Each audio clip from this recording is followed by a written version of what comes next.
34 fish, 1 bucket, 2 ingredients that cost less than $2 at any grocery store. And the reason most pay lakes across the South quietly banned this combination isn't what you think.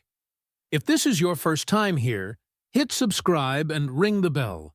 We cover the fishing knowledge the industry has been burying for decades. A catfish guide out of the Mississippi Delta once showed up to a public river spot with nothing but a plastic bag and an old mason jar. The guys nearby had full tackle boxes, store-bought attractant sprays, power bait dough, the whole setup. By 9 a.m., he had 11 catfish on the stringer. They had 2 between them. One of them walked over and asked what he was using. The old man just smiled and said, "Same thing my daddy used on this river." He never answered the question directly, but the smell coming off his bait told the story. Sweet, dark, thick, corn and molasses. That was it. That story isn't unique. Talk to old-timers along the Tennessee River, the Arkansas River, or deep in the Ozarks, and you'll hear versions of the same thing over and over. A simple kitchen combination that older generations used for catfish, carp, and buffalo fish, and that somehow disappeared from the common knowledge of American anglers right around the time the bait industry started pushing $15 spray bottles and $8 dough jars. Funny timing, this wasn't just a random folk trick. Corn and molasses together create a bait profile that hits multiple sensory triggers in fish simultaneously. And the science behind it is something no commercial brand wants you reading on the back of their label. We're going to get into all of it. But first, that story from the Delta? Let me give you the full picture, because the numbers are almost hard to believe. It was a Saturday morning on a stretch of the lower Mississippi near Vicksburg. A group of 4 anglers set up before sunrise, split into 2 pairs fishing the same general area, about 40 yards apart. Pair 1, 2 younger guys, fully loaded.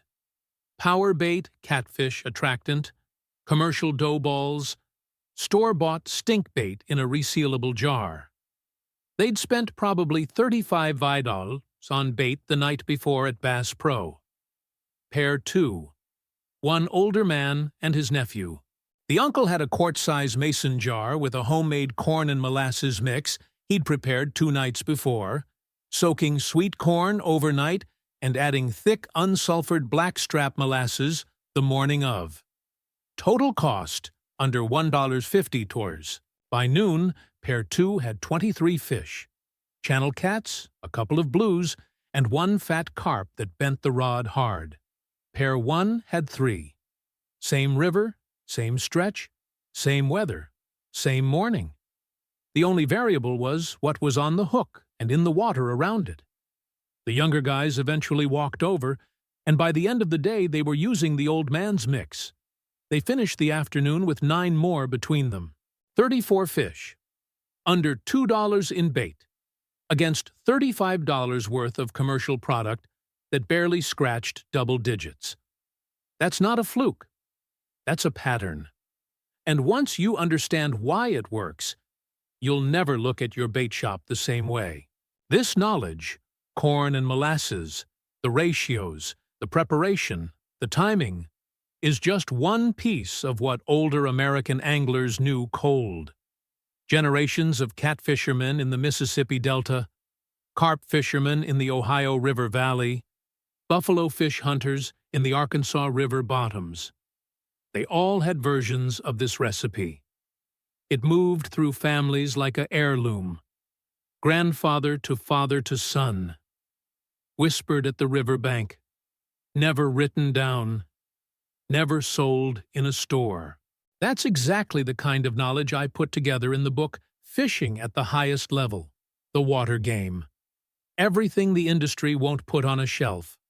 Water reading, fish positioning, current control, behavior patterns, the full system that the old guides used. The link is in the pinned comment below. Go grab it. Now, what actually is this combination? Yellow field corn.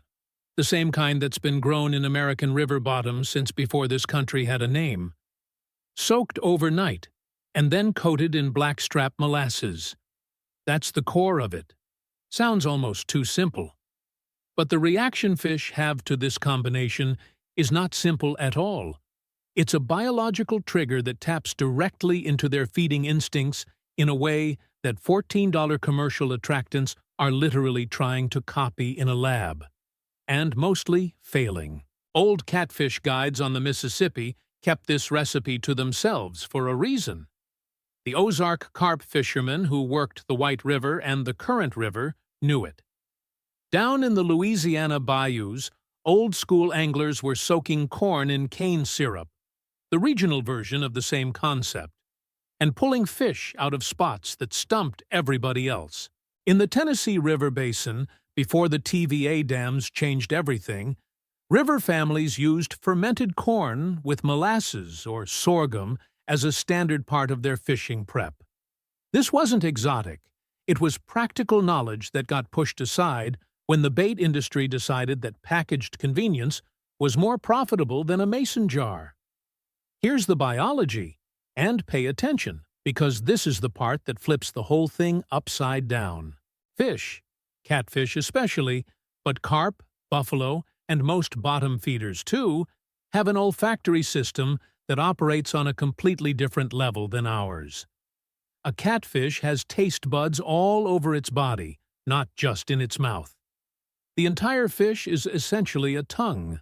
They can detect dissolved amino acids and organic compounds in concentrations measured in parts per billion. One drop of the right substance in a slow-moving river current can travel hundreds of yards and pull fish toward it, like a beacon. When corn ferments, even slightly, even just overnight, it begins breaking down starches into simpler sugars and releasing a range of amino acids. These amino acids are the same molecular signals that decaying organic matter and natural food sources release in the water. The fish's brain interprets that signal as, "Food is here, and it's been here long enough to be real." It's not just a surface scent. It reads as a legitimate feeding opportunity. Now add molasses. Blackstrap molasses is loaded with glutamic acid, one of the primary amino acids that fish are wired to track through water. It's also dense and viscous, which means it doesn't dissolve instantly. It creates a slow release effect around your bait. The scent trail doesn't spike and disappear. It lingers, disperses gradually, and keeps pulling fish in for the duration of your session. Commercial attractants try to replicate this with synthetic glutamate compounds and artificial thickeners. What they're chasing is exactly what blackstrap molasses does naturally, for about $2 a bottle at any grocery store. The sugar component also matters. Catfish and carp have documented positive responses to simple sugars in bait, particularly in combination with amino acids. Some researchers believe this comes from their natural diet of aquatic insects, fruit that falls near the bank, and fermented plant material. Whatever the exact mechanism, the field evidence is clear. Corn and molasses bait outperforms plain corn, plain molasses, and most commercial dough products in side-by-side tests on catfish and carp specifically. One more thing about the sensory profile. The slight fermentation that happens overnight produces trace amounts of ethanol and organic acids, the same compounds present in rotting vegetation and natural mast fall into rivers. These are environmental cues fish associate with high-calorie feeding opportunities. The old-timers didn't know the biochemistry. They just knew the fish came. Now you know both. Let's build this thing. Here's exactly what you need and how to do it right. Ingredients: 2 cups of canned sweet corn, or dried field corn soaked 24 hours ahead, 3 tablespoons of blackstrap molasses, unsulfured, the thick, dark kind, not the mild variety, 1 tablespoon of garlic powder, optional but effective, adds a second amino acid layer, a mason jar or resealable container with a lid. That's it. Total cost, under $2. Probably stuff you already have in the pantry. Step 1. Drain your canned corn completely. If you're using dried field corn, drain the soaking water after 24 hours and rinse once. The field corn is tougher on the hook and stays on longer, worth the extra prep time for river fishing with current. Step 2. Put the corn in your container and add the 3 tablespoons of blackstrap molasses. Mix it by hand or with a spoon until every kernel is coated. You want a dark, sticky, even coating, not pooled at the bottom, not clumped together. Step 3. This is where most people rush it and leave results on the table. Seal the container and let it sit. Minimum 4 hours. Overnight is better. The longer the corn sits in the molasses at room temperature, the more the fermentation process begins, and the more the amino acids release into the coating. After 8 to 12 hours, you'll notice the smell changes, deeper, slightly funky, sharper. That's the fermentation working. That's what you want. Step 4. If you're adding garlic powder, add it right before you leave for the water, not during the soaking phase. Garlic degrades quickly when wet. Fresh application keeps the compound potency higher. The finished bait should be dark brown, sticky to the touch, with a strong, sweet fermented smell. Each kernel should hold its shape, but feel tacky.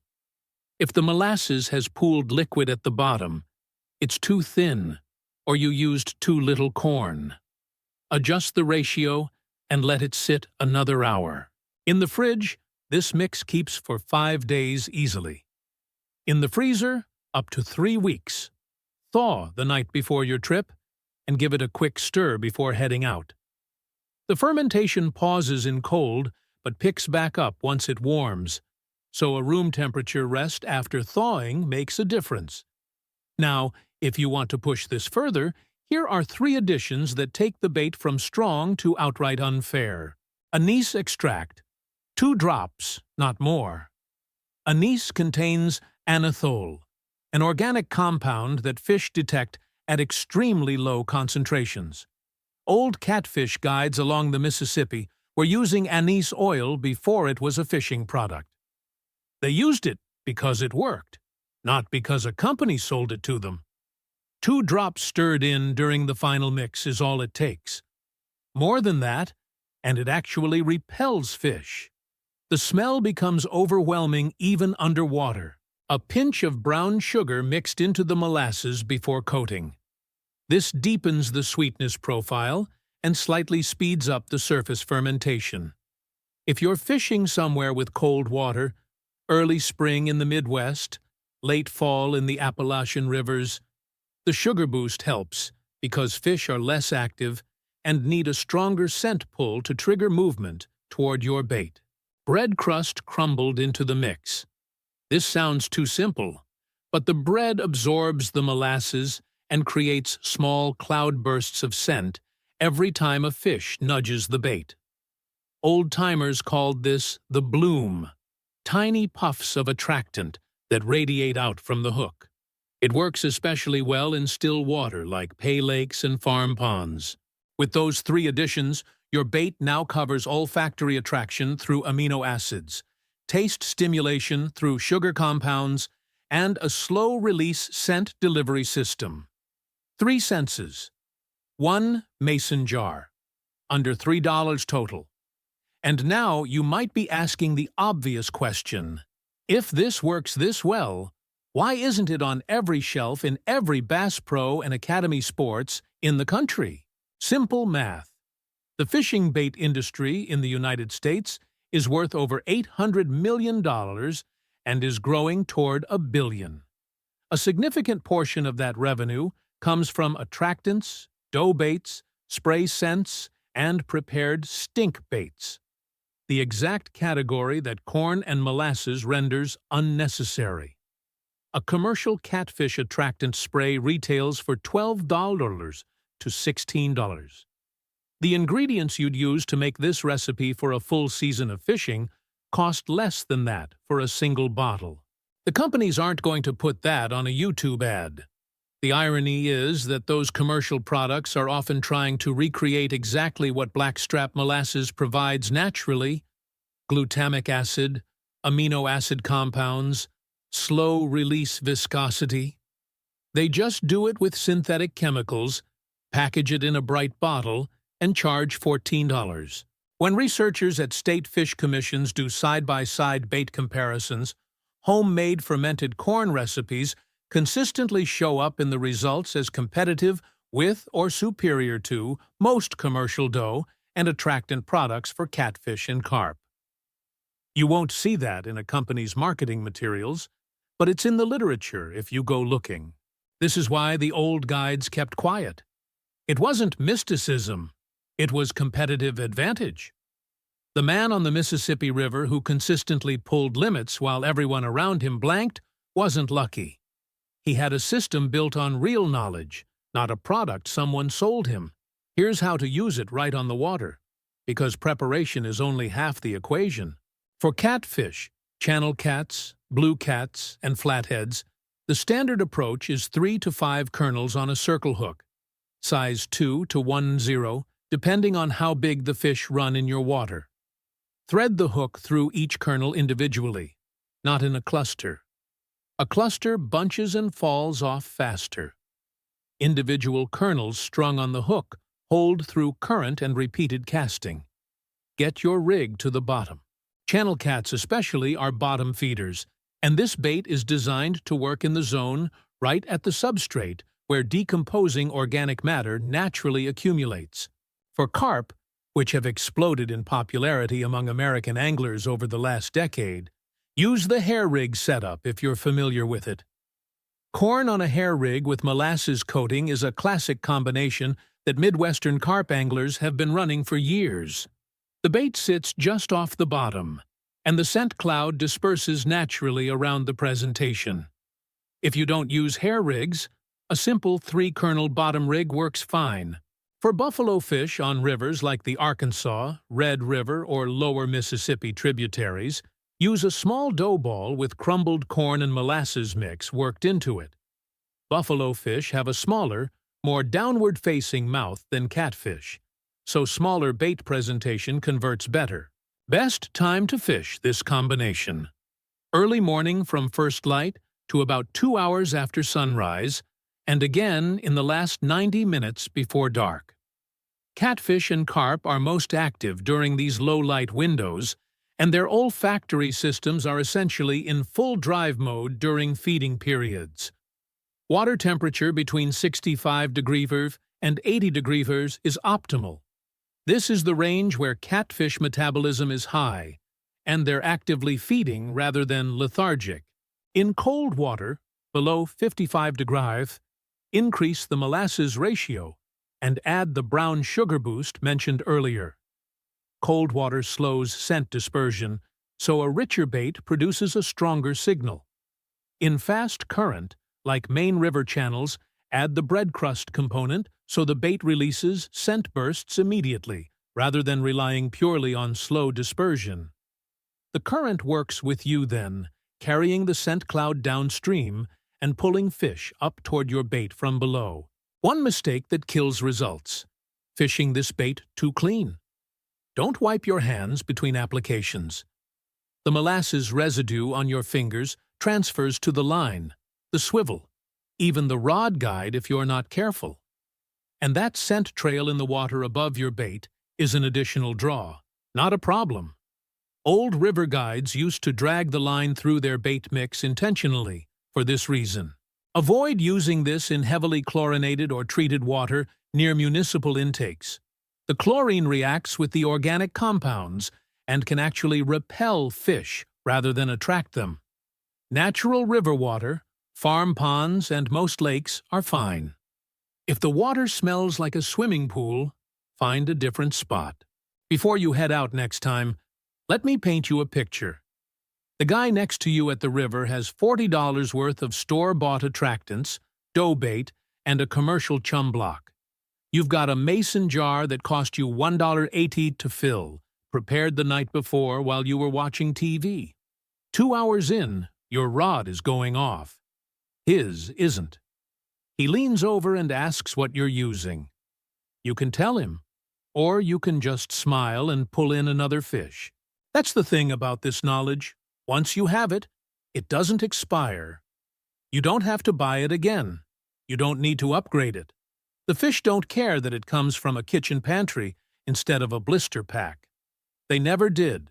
The bait industry, all $816 million of it, is built on the idea that you need their product to catch fish.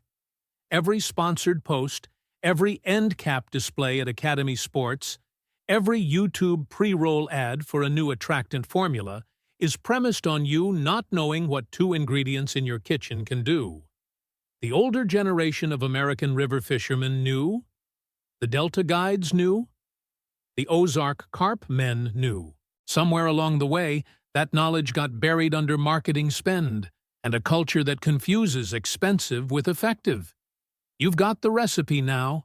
You've got the science. You know why it works, how to build it, and how to use it for maximum results on catfish, carp, and buffalo fish across every major river system in this country. The next question is what you do with it.